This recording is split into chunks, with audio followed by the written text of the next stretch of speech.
Баршаңызға сәлем, қымбатты менің оқырмандарым, каналыма қош келдіңіздер. Сіздермен бірге Ләйләгүл. Бүгін мен сіздерге оқтаусыз өте оңай жасалынатын хворостың рецептісімен бөлісетін боламын.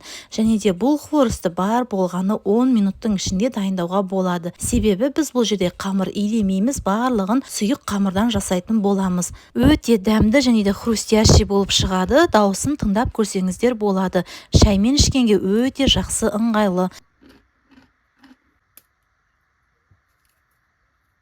Ал келесі видео рецепте мен сіздерге ірімшіктің сарысуынан құймақ жасап көрсететін боламын. Сол ірімшікті ішіне салма ретінде пайдаланамыз. Сондықтан да дәл қазір каналымды жоғалтып алмас үшін тіркеліп, қоңыраушаның белгісін все деген батырмаға басып қойыңыздар. Ал ендеше бастайық. Ең алдымен құрғақ ингредиенттерімізді дайындап аламыз. Ең алдымен ұнымызды дәл осындай електен өткізіп аламыз. Оның үстіне разрыхите саламыз. Оның үстіне тұзымызды және де қантымызды салып араластырамыз. Барлық ингредиенттерді видеоның астындағы описание бөліміне жазып қалдырамын. Сол жерге өтіп қарап көрсеңіздер болады. Және де қамырымыздың ортасын шұңқырлап, бір дана жұмыртқамызды және де сүтімізді осылай бөліп құйып араластырамыз. Барлық ингредиенттер бөлме температурасында болуы керек. Және де сүттің мөлшері қамырдың сұйықтығына байланысты өзгеруі мүмкін. Ол сіздердің ұндарыңыздың тығыздығына және де сортына байланысты болады. Мен бірінші сортты ұнды пайдаланып жатырмын. Біздің қамырымыз өте қатты сұйық және де өте қатты қою болмауы керек. Осылай венчикті көтергенде астынан із тез жойылып кетпейтіндей қалуы керек.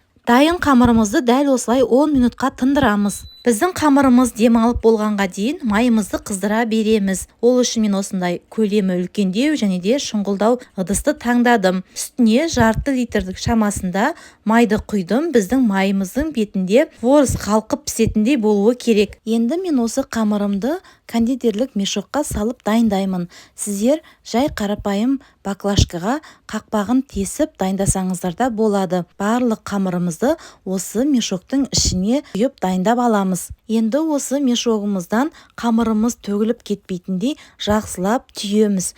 Барлық жерін осылай бұрап аламыз. Ең алдымен содан кейін жақсылап түйіп бекітеміз. Мен осы қамырым төгіліп кетпес үшін астыңғы жағын прищепкамен қыстырып қойдым. Және де қамырымызды майға құйған кезде төгіліп кетпес үшін астына осындай үлкен кеңдеу ыдысты қойып қойсаңыздар болады. Сонда сіздердің қамырларыңыз төгіліп кетпейтін болады. Енді осы кондитерлік мешоктың ұшын сәл ғана қиямыз. Қиғаштау етіп кішкене қиып аласыздар. Көп қимаңыздар, себебі біздің қамырдың узоры майға түскенде жұқа болып түсуі керек. Алдын ала піскен хворостарымызды қоятын қағаз сүлгімен ыдысымызды дайындап аламыз. Және де майдың қызғандығын осындай ағаш таяқшамен көруге болады. Енді хворостарымызды пісіріп дайындап бастаймыз. Дәл осындай жіңішке узормен өзіңіздің қалаған формада құйып шықсаңыздар болады. Мен сіздерге осындай спираль және де гүлді формасында көрсетіп жатырмын. Хворостарымызды қатты қызып тұрған майда екі жағын қып-қызыл етіп қуырып аламыз. Ал қамырымыз төгіліп кетпес үшін дәл осы арнайы дайындап қойған ыдысымызға салып қоямыз. Міндетті түрде хворостарыңызды дәл осындай майлыққа жақсылап майын сорғытып алып аласыздар. Майдан алған кезде 1-2 секунд осылай майда ұстап тұруларыңыз қажет, сонда майы жақсы сорғитын болады. Ал енді қымбатты менің оқырмандарым, егер де сіздер әлі де менің каналыма тіркелмеген болсаңыздар, онда осы қазақша контентті каналдың өсуіне, дамуына аз да болса өз үлесіңізді қоса отырыңыздар. Әрине сіздерге каналға тіркелу оп-оңай, ал ол мен үшін өте маңызды. Сондықтан да осы қазақша контентті каналдың өсуіне, дамуына аз да болса өз үлесіңізді қосып, каналыма тіркеліп, және де қоңыраушаның белгісін все деген батырмаға басып, видеоның астында поделиться деген батырма арқылы жақын достарыңызға дәл осы видеоның рецептісін бөлісіп қойсаңыздар болады.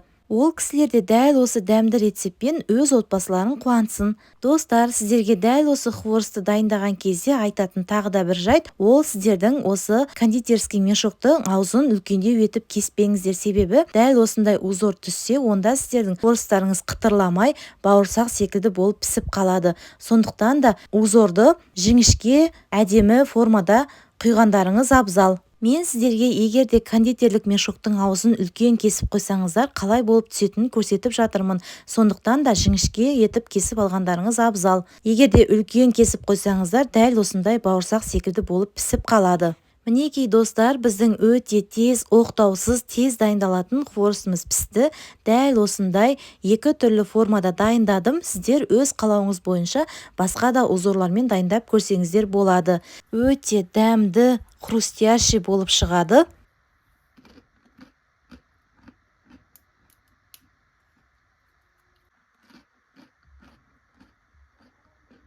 Сондықтан да просто дайындап көріңіздер. Бетіне әсемдік үшін дәл осындай сахарная пудраны сеуіп қойсаңыздар болады. Сеппесеңіздер де болады. Ешқандай айырмашылығы жоқ. Менің каналымнан басқа да сәтті рецепттердің алуан түрлісін таба аласыздар. Сондықтан да дәл қазір каналыма өтіп, қарап көріп, каналымды қолдап, тіркеліп, жаңадан шығатын видео рецепттерді жіберіп алмас үшін қоңыраушаның белгісін басып қоюды ұмытпаңыздар. Баршаңызға ас болсын. Пока-пока.